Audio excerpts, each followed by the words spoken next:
Terima kasih Anda masih bersama kami. Bagi Anda yang baru saja bergabung, kami hadirkan kembali 3 berita utama hari ini. Sebuah angkot berisi 13 penumpang terguling di Kabupaten Subang diduga akibat remblong. Buntut sengkarut TPA Sarimukti, sampah mulai menumpuk di ratusan TPS di Kota Bandung dan Cimahi.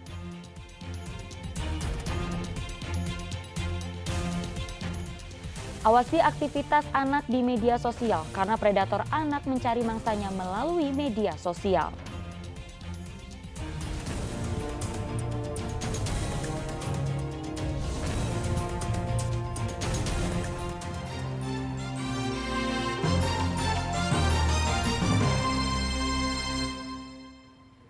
Sudah 1 pekan sejumlah tempat pembuangan sampah sementara di Kota Bandung mengalami penumpukan sampah. Kondisi ini mengganggu aktivitas warga dan pengendara yang melintas. Tumpukan sampah di tempat pembuangan sampah sementara TPS Jalan Pagarsih, Kota Bandung sudah terjadi sepekan terakhir. Sampah yang hampir memakan badan jalan ini mengganggu aktivitas warga maupun pengendara. Jika biasanya jam 6 pagi truk sampah sudah sampai untuk mengangkut sampah ke TPA Sarimukti, kini truk sampah baru tiba pada siang bahkan sore hari. Ada 1 minggu mungkin. 1 minggu. Dampaknya apa sih Pak? Itu di TPA-nya aja. Kenapa katanya Pak? Nggak tahu itu. Pak dengan Nggak ada, belum. belum ada. Tapi ini kalau ada mobil ini naik. Naik. Iya, Biasanya jam berapa Pak? mobil jam 1, jam 2, jam 12 kadang-kadang. Biasanya jam berapa Pak? Sebelum ada penumpukan gitu di TPA. Oh. Biasanya kalau lancar jam 5 udah di sini mobil, nggak ada tumpukan kayak gini. Nggak ada biasanya. Ada, ya. Tapi ini juga kalau numpuk datang mobil naik langsung mobil. Tapi datangnya siang. Iya. Jadi ada terlambat ya Pak ya? Iya. Tapi ini bukan untuk selama-lamanya. Iya. Datang mobil langsung. Cuma ada keterlambatan kali ya. Keterlambatan itu aja. Pak. Lancar lah. Heeh. Semoga lancar seperti semula. Dikasih mobil lah sebisa-bisa lah, 2 lah. 2. Berarti yang minimal kesini 1 berarti ya Pak? 1. Oh, jadi terlambatnya itu ya Pak ya? Iya. Setiap harinya Kota Bandung dapat menghasilkan hingga 1.200 ton sampah. Jumlah sampah tersebut berasal dari 135 TPS yang ada di Kota Bandung, sehingga perlu waktu dan alat yang memadai untuk melakukan pengangkutan sampah. Muhammad Rizal melaporkan dari Kota Bandung. Pemerintah Kota Cimahi juga berupaya melakukan penanganan termasuk menambah bak terbuka agar penumpukan sampah tak meluber ke jalan. Hingga Kamis pagi puluhan ton sampah yang menumpuk karena belum terangkut semakin meluas sebagai dampak terhambatnya operasional pembuangan sampah di TPA Sarimukti. Penumpukan sampah di tempat pembuangan sementara TPS Jalan Sangkuriang dan Jalan Pasar Atas Kota Cimahi ini tak bisa dihindari. Biasanya sampah diangkut setiap pagi, namun dalam sepekan belakangan sampah tak kunjung diangkut hingga menumpuk. Truk armada pengangkut sampah yang ada pun hanya tinggal menyisakan 1 unit saja. Karena armada truk sampah lainnya tertahan antrean cukup panjang sebagai dampak terhambatnya proses bongkar muat sampah di TPA Sarimukti di Kecamatan Cipatat, Kabupaten Bandung Barat. Udah berapa lama ini Pak kondisi seperti ini Pak? Kalau nggak salah mah itu udah yang ini mah udah 3 harian. Nggak terangkut ini Pak? Nggak terangkut, cuma sedikit-sedikit. Pak ini kendalanya apa sebetulnya Pak? Karena memang ada terhambat di TPA Sarimukti Ya, Pak? terhambat di sananya, di TPA Sarimuktinya terhambat. Jadi kalau normalnya sehari berapa kali berangkatan Pak sebetulnya Pak? Berangkat jadi 1 mobil 2 jadi 4. Kalau normal. Kalau sekarang berapa kali Pak? Berarti Pak? Ini mah cuma 2 hari, 2 kali. Cuma 2 kali?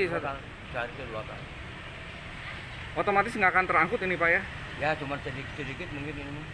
Paling cuma depannya aja. Sebelum ada kendala, sampah Kota Cimahi yang diangkut ke TPA Sarimukti 111 ton per hari. Namun saat ini sampah tersebut tidak terangkut optimal. Dari laporan Dinas Lingkungan Hidup Kota Cimahi, sampah yang tidak terangkut mencapai 70 hingga 80 ton. Jika dibiarkan, kondisi penumpukan bakal lebih parah. Apalagi mendekati libur panjang Imlek pada akhir pekan ini. Untuk mengurangi penumpukan sampah tak meluber ke jalan, pemerintah Kota Cimahi berupaya menambah bak terbuka di beberapa TPS. Selain itu, pemerintah juga sudah menyurati warga agar bisa melakukan daur ulang atau memilah sampah secara mandiri. Yang tadinya biasanya 2 rit, bahkan bisa 3 rit, sekarang itu hanya rata-rata 1 rit. Sehingga di sini kita juga berjuang, teman-teman driver juga berjuang. Jadi antriannya itu ya sangat luar biasa gitu, kadang-kadang dari pagi sampai sore gitu kan. Sedangkan jam buka itu kan dari jam 6 sampai jam 6 ya. Nah di sini mungkin di teman-teman ini juga para driver berjuang habis-habisan lah untuk ini ya. Dan salah satu strateginya ya mungkin meningkatkan kapasitas yang ada di truk sampah itu supaya lebih bisa diambil sampahnya. Kota Cimahi menjadi salah satu penyumbang sampah ke TPA Sarimukti di wilayah Bandung Raya, selain Kabupaten Bandung Barat dan Kota atau Kabupaten Bandung. Rata-rata sampah yang dibuang ke TPA Sarimukti dari wilayah Bandung Raya ini bisa mencapai angka 1.800 hingga 2.000 ton. Adanya beberapa titik jalan yang amblas akibat diguyur hujan, ditambah kerusakan alat berat menjadi salah satu penghambat pengiriman sampah ke TPA Sarimukti hingga menimbulkan antrian armada truk sampah dari seluruh wilayah Bandung Raya dalam sepekan terakhir. Muhammad Abbas melaporkan dari Kota Cimahi. Tak hanya di Kota Bandung, Pengadilan Agama Soreang Kabupaten Bandung juga menerima ratusan pemohon dispensasi nikah dini di kalangan remaja selama tahun 2022. Dibanding tahun sebelumnya, jumlah permohonan dispensasi nikah yang datang dari pasangan berusia 15 hingga 18 tahun turun cukup jauh.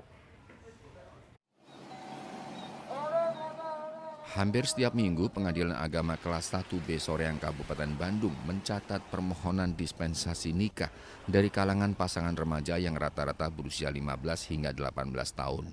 Sepanjang tahun 2022 terdapat 202 perkara dispensasi menikah karena berbagai faktor. Namun jika dibandingkan pada tahun 2021, jumlah permohonan dispensasi nikah ini sebenarnya turun cukup jauh, yaitu mencapai 42%. Sedangkan untuk tahun 2023 sudah ada 7 perkara dispensasi nikah yang sudah diterima Pengadilan Agama namun belum diputuskan oleh majelis hakim. Berbagai faktor memicu permohonan dispensasi nikah. Selain putus sekolah juga karena adanya permohonan akibat hamil di luar nikah.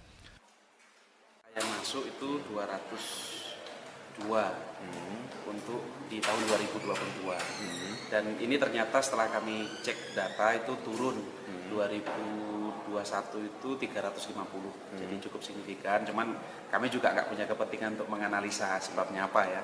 Cuman yang jelas ya begitulah adanya. Tinggi atau tidak. Saya tidak bisa mengatakan tinggi tidaknya karena itu berkaitan dengan jumlah penduduk kita kan. Kabupaten Bandung itu kan 3 juta lebih penduduknya ya. Jadi ya saya pikir harus dibandingkan dengan di kabupaten lain dengan penduduk yang berapa kemudian perkaranya berapa gitu. Jadi relatif kalau itu. Karena untuk dikabulkannya perkara itu kan tergantung ya bagaimana pembuktiannya dan lain-lain gitu ya. Nah, yang dikabulkannya berapa tuh Pak tahun kemarin? Kalau yang dikabulkannya saya belum melihat data persisnya, tapi yang jelas di bawah itu mungkin ya 80-an% mungkin yang dikabulkan. Kalau yang ditolak itu ya mungkin karena alasannya tidak mendesak, kemudian mungkin dari kehadiran diminta menghadirkan orang tua, kita tanya komitmennya ternyata tidak bisa dihadirkan dan lain-lain, salah satunya itu mungkin. Syarat untuk bisa dikabulkan apa aja sih Pak? Ya yang jelas sesuai dengan Perma 5 tahun 2019 tentang pedoman mengadili dispensasi kawin ya harus ada alasan yang mendesak. Ya, jadi tidak ujuk-ujuk orang di bawah umur kemudian mau menikah kemudian dikabulkan, ya harus kita melihat alasan mendesaknya apa, kemudian komitmennya seperti apa, kesiapan mental, kemudian secara finansial dan lain sebagainya. Karena kita juga nggak mau kita berikan dispensasi ternyata datang lagi ke pengadilan mengajukan cerai kan. Ini kan menjadi kontraproduktif kan. Untuk mengajukan permohonan dispensasi nikah ada beberapa persyaratan yang harus dipenuhi.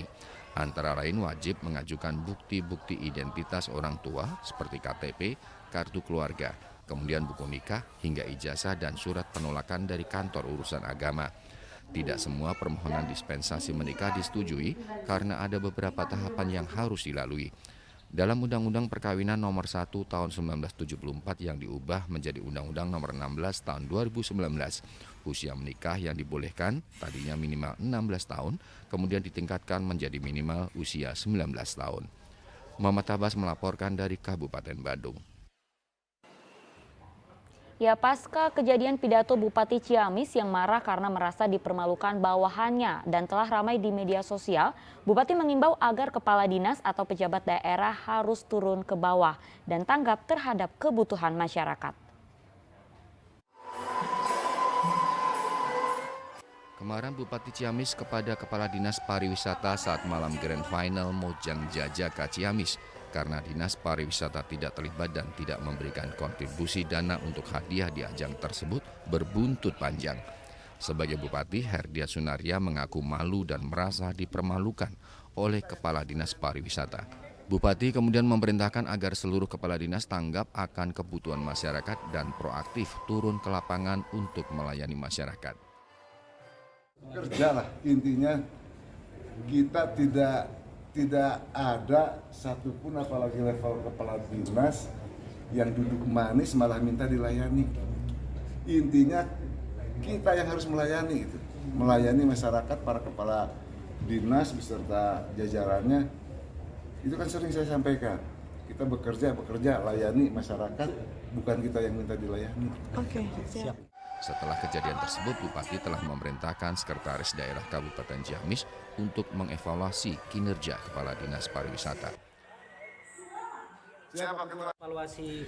Eko Setiabudi melaporkan dari Kabupaten Ciamis.